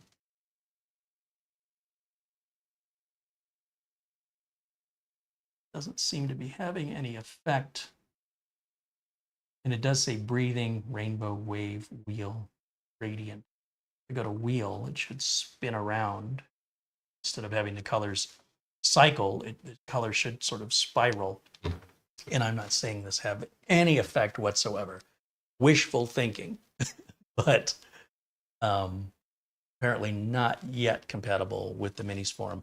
And there usually is a piece of software that you can select a particular RGB color or the pattern of RGB. Clearly, the technology can handle it, but for some reason, Minisforum isn't offering that, or if they are, I'm not aware of it. So that would be sort of one downside that I think is very minor. It would be something very easy for Minisforum to remedy with a small piece of very easily written piece of software. They're not reinventing the wheel here. Let me take a quick look just in case I'm missing something. Because, you know, these videos are live and sometimes I miss things. Let's take a look at all apps. Oh, good. I'm glad that needed a click. And we have AMD stuff.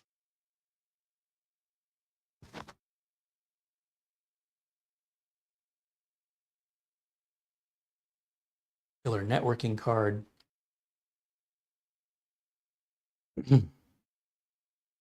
Nothing that says Minisforum, which is what I would hope for in the M's.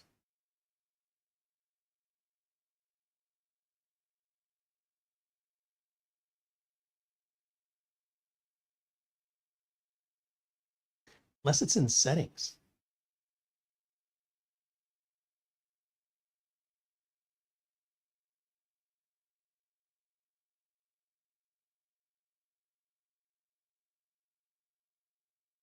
I'll have to do a little research on this and see what other people are saying. There's some great forums where mini PC discussions take place, and I will definitely peruse those forums and see what people are talking about. It can't just be me, can it?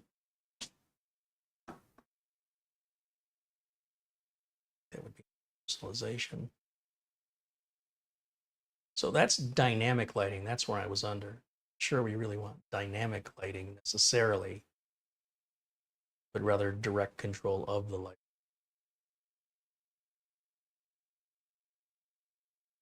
Let me sort this all. It's everywhere. Sorted by.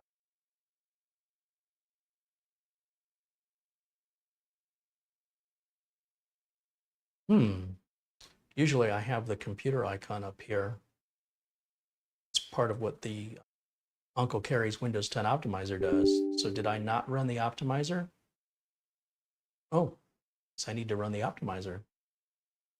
I will normally have the computer icon on the desktop, and that's one way I can know if I ran the optimizer.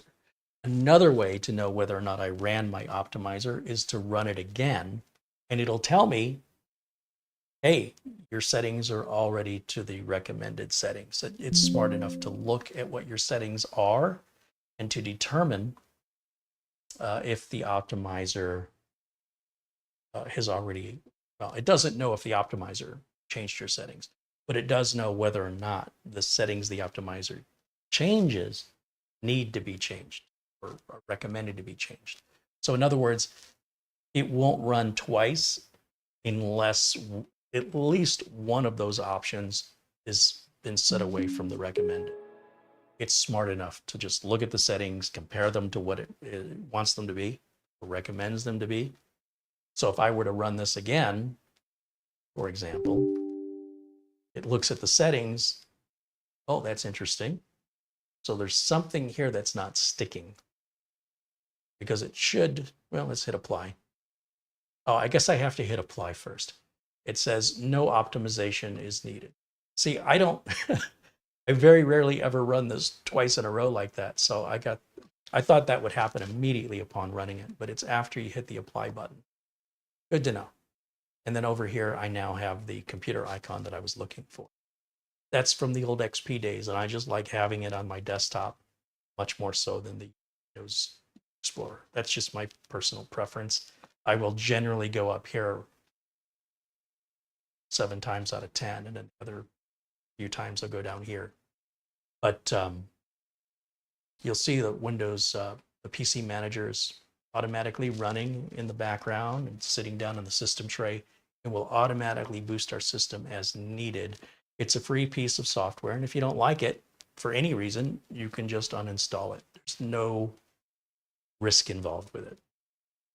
Geo Johnson contributes $10.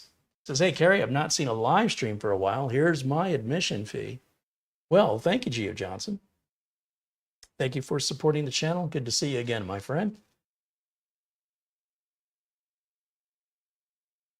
And I think we can go back to camera one. Are we done? Done with the mini PC, unless there's other questions about it you want me to demonstrate or pull up the device manager or system properties.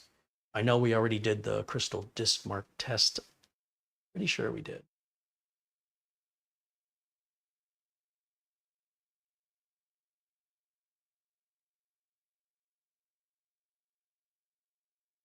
Some mini PCs do have a button somewhere to control the RGB, to cycle through the different RGB options and colors and turn it off altogether. And I suppose, you know, I would much prefer a button personally than any piece of software. They're just more reliable and you don't have to worry about updates. And I suppose I was really shocked to see that this has RGB, but without the button. This may be the only one I've seen like that. If we go back and look at other mini PCs that had RGB, I think they all have a hardware button. In fact, many of the desktops we work on also have a hardware button to cycle through the RGB settings, just in case you don't have the USB controller or an available USB port. You know, some people use them all up. So that's a weird omission. It's on or it's off, and it's rainbow or it's nothing. It's like this close to being so ideal. And of course, the reason they send these units for review is to get feedback like that. So of course, I will give them feedback. I'll let them know that the BIOS update worked, that the RGB on or off is now available that wasn't there before, that I overall really like the unit. However, the omission of a hardware button or a piece of software to control the RGB is a bit disappointing, and I'd be curious if either something does exist and I'm not aware of it, or if they're planning on releasing something and what that plan is.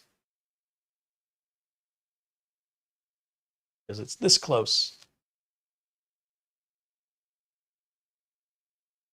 for me to have nothing to complain about. Al-Haj says, try this, openrgb.org. Openrgb.org. Okay, what do we got to lose? Let's go back over to this top here.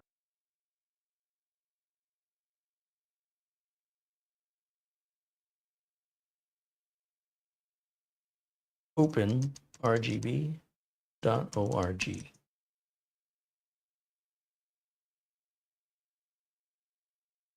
Download 64-bit.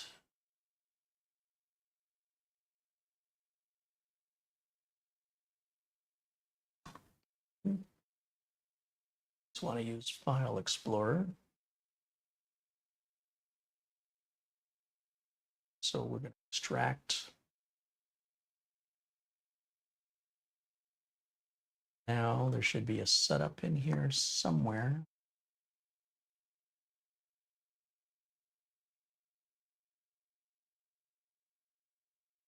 A portable file, it doesn't seem to be an installer. Warning, one or more interfaces failed to initialize.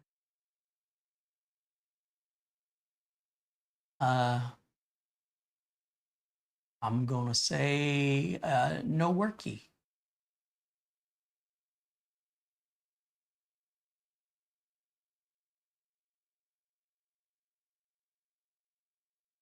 I appreciate the suggestion. I guess it was worth a shot. I'm not surprised. Yeah, it doesn't show any devices. Ian Gooch contributes 10 pounds. He says, here's a $10 contribution to your coffers. Regards. Right on. Cheers, Ian. Thank you, my friend. Thank you for supporting the channel. Construction has a question for us. If you go to the system information, then into the software environment, and then Windows error reporting, I'm getting an error on a new PC and old. So errors are common in the sense that some errors are supposed to be there. In other words, there are error messages that aren't indicating anything's wrong, but rather that everything is correct. So sometimes the answer it's looking for is a negative answer, like, do I have a virus? No. The no kind of comes across as a negative response, when in fact, that's the response you want. Now, I'm not using that as an actual example, but just as an overall example of the concept of a negative error message being a positive thing. If you're not having any problems specifically with the computer, then all you're doing is going in and looking for problems, which I don't encourage that. There's got to be other things you can find to do with your time. If in fact you are having a problem with the computer, something isn't working correctly, then let us know what the issue is and we can do our best to help you. But if what you want to do is read log files and try and interpret them, I'm not your guy for that. I think those are primarily a big waste of time on the consumer side of things. And that when you're looking into these areas, these are designed for engineers and developers. They're not meant for the home user. And so we get into opening a can of worms when we get somebody who wants that explained to them. It's not that easy to explain. And it can be a 6-month class teaching you about that stuff. So again, unless you're having a problem with the computer's not running properly, or a piece of software isn't working like it should, myself and our community would love the chance to help guide you to a solution. But if what you're doing is you're looking at settings and you want somebody to tutor you on what those settings all mean, and that's a very complex thing you're asking.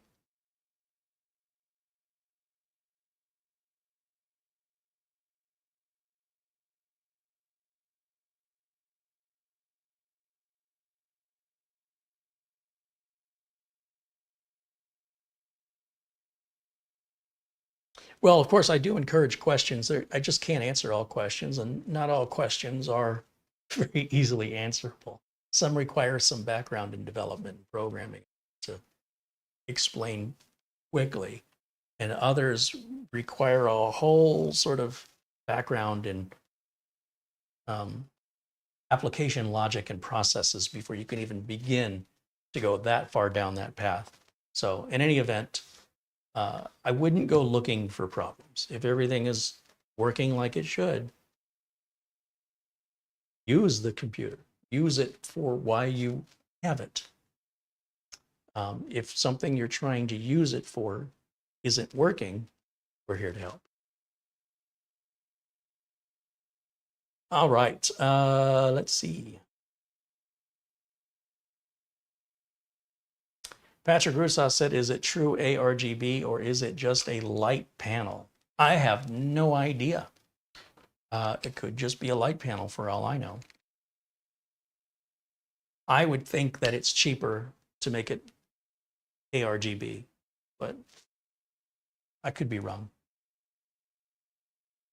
I think we can, well, let's just restart this just to clear.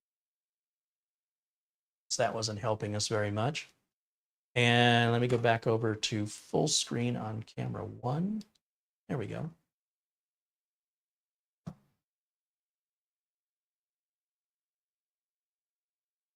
John Williams wants to know if I watch any of Doug Bett's live shows. The Big Beast build has been crashing a lot.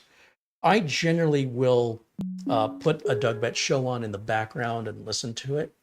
Or sometimes if he's on a subject that I'm not particularly interested in, I'll skip forward past that. I'm not aware of any issues with the Big Beast build that Doug himself hasn't created.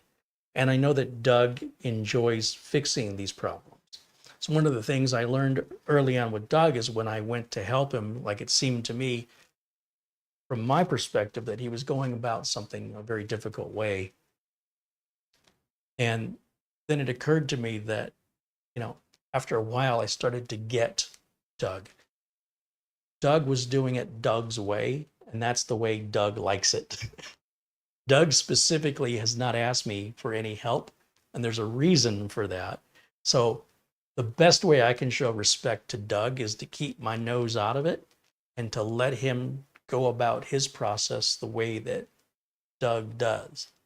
If and when the time ever comes that he wants assistance, he will ask for it. Of course, I'm always available to help my good friend Doug, but to imply that he needs my help can come across as very insulting, and I wouldn't worry one bit. It's in fully capable hands.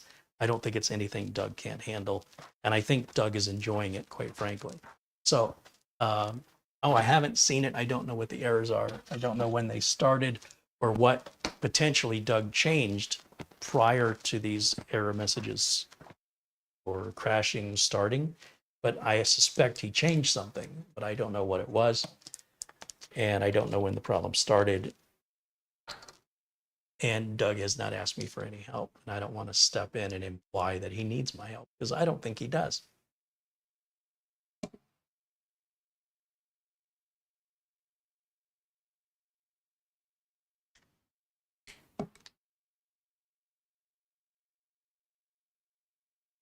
Other questions, other comments?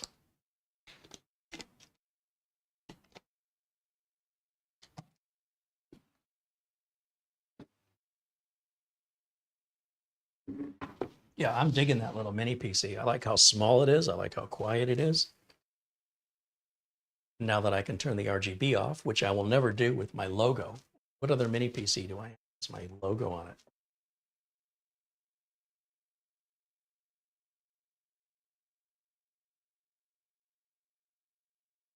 Essential Working Too Hard said it's Doug way or the highway, LOL. Usually, for most technicians, especially those of us who've been in the industry for a couple of decades, we have enough experience under our belt that I think sometimes the viewers misunderstand the purpose behind our videos. And I've made this reminder to my viewers a number of times that I make the videos to share my experience with you. And unless I specifically ask you for assistance, you're essentially ruining the experience for me if you tell me how to do it. It's sort of like you're playing a video game or you're watching a movie, and I've already played the game or I've already seen the movie, and I'm telling you what's going to happen next. How annoyed would you become and say, would you just shut up, right? I'm trying to enjoy this movie. You're ruining it for me. Would you just shut up and let me figure the game out the way you had that opportunity? Now I want my turn. So leave me alone so I can play the game. If I reach a level where I get frustrated and feel like I can't go on without help, I'll ask you for help. But otherwise, I don't think that's ever going to happen.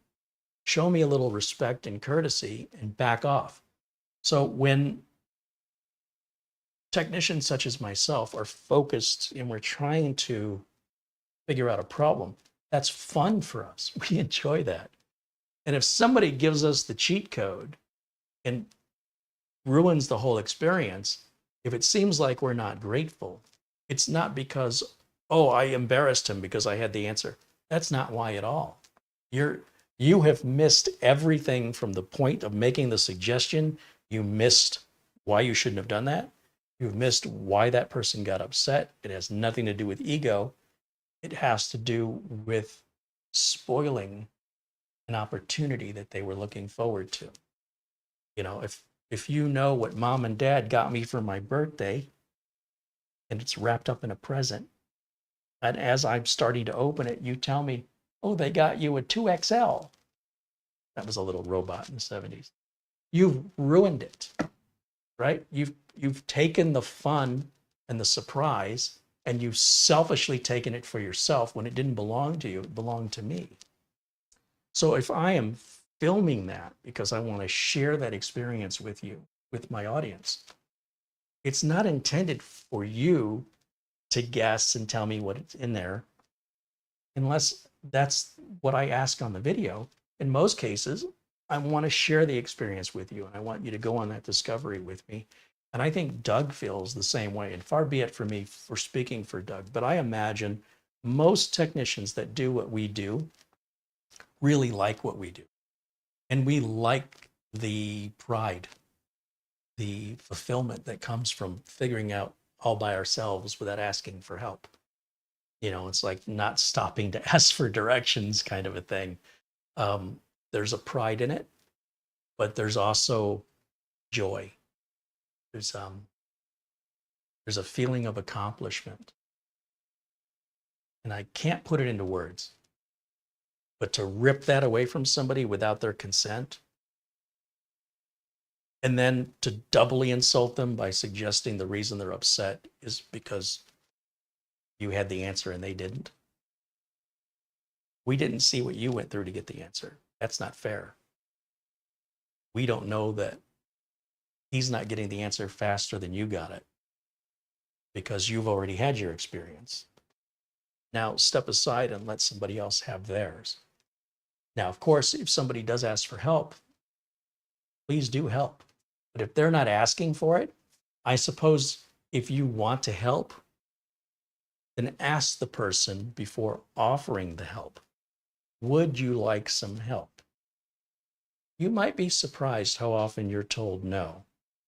If you give that person the opportunity to reject that, because otherwise, if you just move forward under the assumption, it creates quite often a fight, an argument. You're going to be upset. They're going to be upset. Nobody's happy. And you're like, all I wanted to do is help. And they're like, all I wanted to do was figure this out on my own. You understand? Both people are upset, even though the whole intent of it was to be helpful. If you truly and honestly wanted to be helpful, you would have asked, do you want help? If the answer is yes, then by all means. And if the answer is no, then show a little respect and watch. And if you can't watch, if you have impulse control problems, turn off the video, come back after it's live. Because disrupting a live broadcast is very frustrating.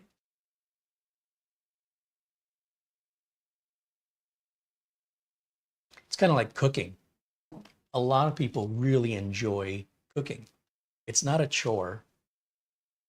It's something that brings them pleasure, joy, and happiness. And they don't want to be told how to cook what they're cooking. It's part of their expression. It's part of their freedom. It's part of what the kitchen offers. And then if they offer you to try something and then your suggestion is it needs a little of this or it needs a little of that, all well and good because you were asked.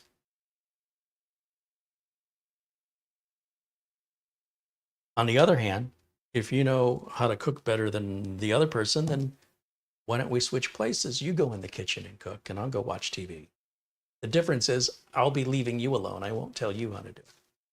So again, for some people, cooking is a chore. For some people, fixing computers is a chore.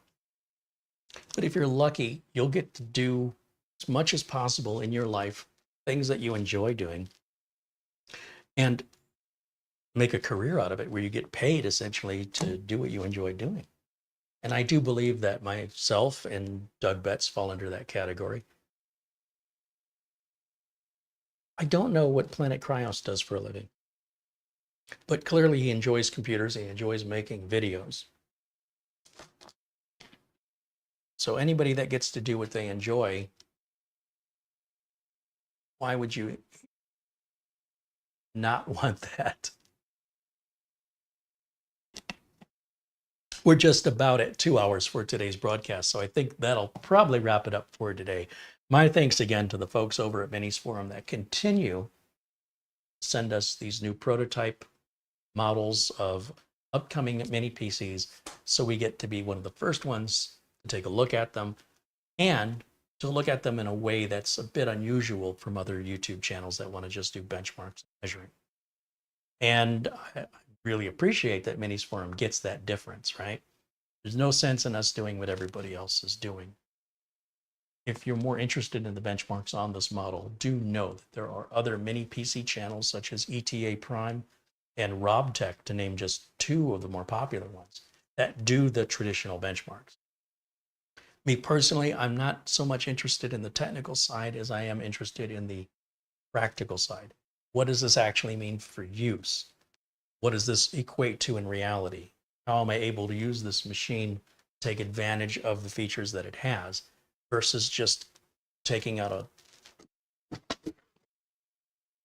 measuring tape and giving you all the technical dimensions? A lot of people are hung up on that stuff. And quite frankly, all those dimensions are all available on the manufacturer's website. There's really nothing that these content creators are telling you that isn't already, in most cases, on the spec sheet, with regards to the temps and with regards to the frequency, with regards to what's included in the hardware and how the hardware opens up. They even have animated 3D exploded views of the machines that are way better than any content creator. Well, certainly better than I can make by just taking the lid off. The difference is the way that I show you is the way that you're going to do it. The exploded view looks great, and it gives you a very comprehensive look at all of the internal components, but not necessarily the details of where the screws and clips and things are. I'm finding it very difficult to understand why some reviews exist when the manufacturers already tell you. When somebody says to me, what's the performance of that Wi-Fi router? Well, what do you mean? What's the performance? It's exactly what the manufacturer says it is. If you're using compatible, higher end Wi-Fi devices that are in line with the router in an open area without much interference or crosstalk or congestion. Like, there's so many variables. So when people say, well, you didn't test the range, I don't need to test the range. The range has already been tested by the manufacturer. And we know that that is the best range you're going to get under ideal circumstances. I don't know what your circumstances are. Are you in an apartment surrounded by other apartments and Wi-Fi signals?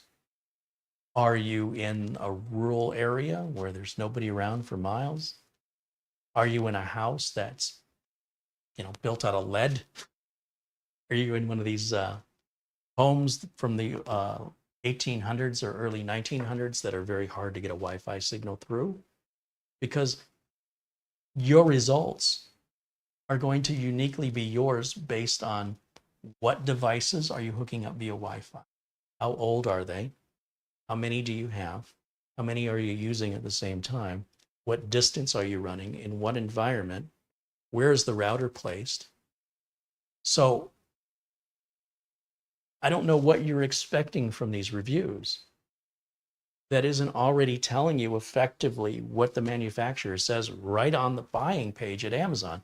Says this is the best range. This is the best speed. Anything beyond that is not possible. This is the best. So you're going to get that at the best. And then depending on all these variables that are uniquely you, your location, environment, devices, that's going to determine what your experience is.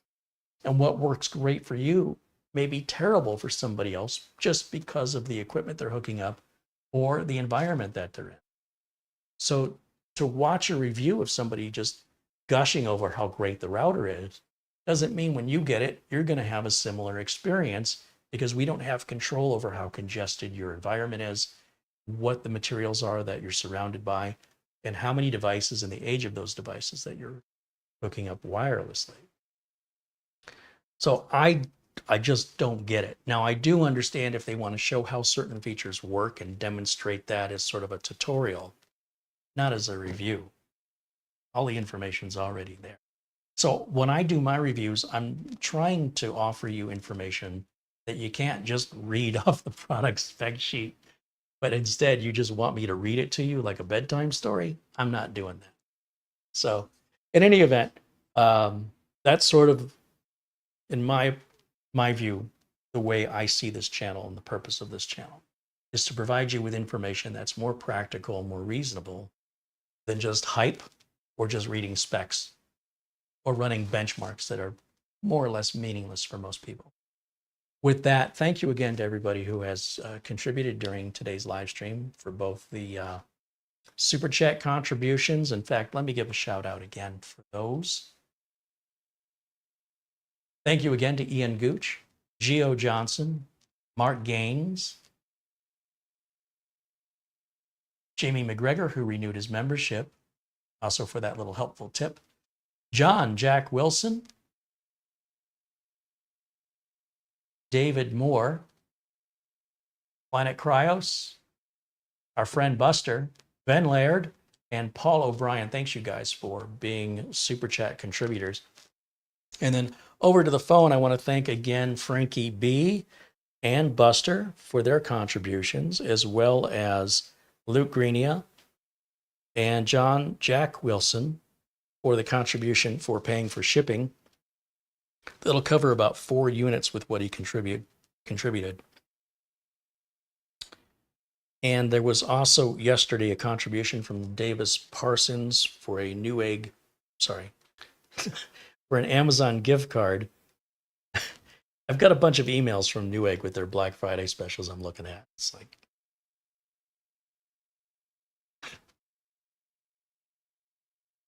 I'm seeing that. I'm reading what's above it. Let's see.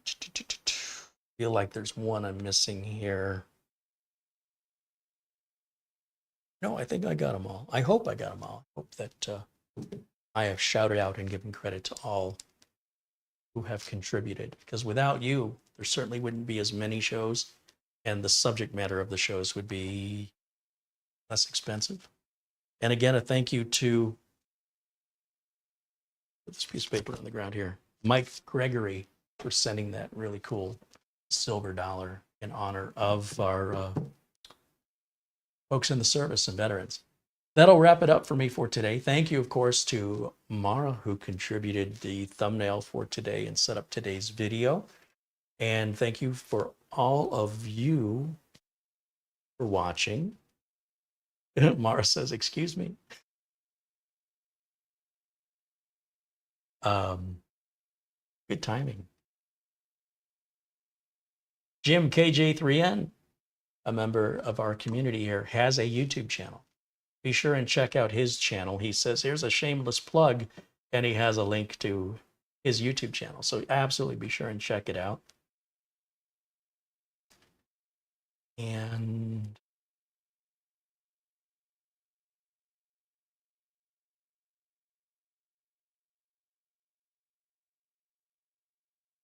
just taking a quick look here before I say goodbye. See if I've missed anything.